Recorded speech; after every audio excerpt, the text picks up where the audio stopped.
ফেরার দেশে চলে গেলেন সঙ্গীত শিল্পী ও নির্মাতা আবিদুর রেজা জুয়েল।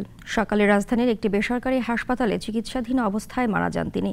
তার মৃত্যুতে শোকের ছায়া নেমে এসেছে দেশের সঙ্গীতাঙ্গনে। রিপোর্টে বিস্তারিত। ২০১১ সালে জুয়েলের লিভার ক্যান্সার ধরা পড়ে।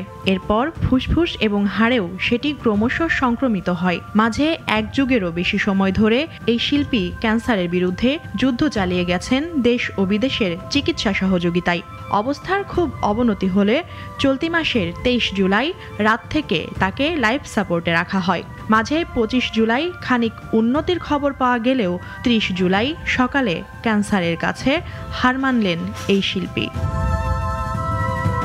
৯০ দশকের জমজমাট অডিও ইন্ডাস্ট্রির অন্যতম চমক হিসেবে ধরা দিয়েছেন হাসান আবিদুর রেজা জুয়েল।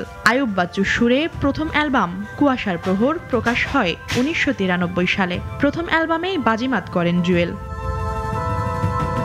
জুয়েলের প্রথম অ্যালবাম প্রকাশিত হয় ১৯৯২ সালে। ১০টির মতো অ্যালবাম প্রকাশিত হয়েছে তার।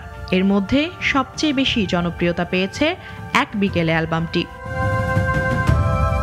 সঙ্গীত শিল্পী হিসেবে তিনি সর্বাধিক পরিচিত হলেও তার আরও একটি বড় পরিচয় টেলিভিশন অনুষ্ঠান ও তথ্যচিত্র নির্মাতা হিসেবে। পাশাপাশি সঞ্চালনাও করেছেন অনেক অনুষ্ঠানে।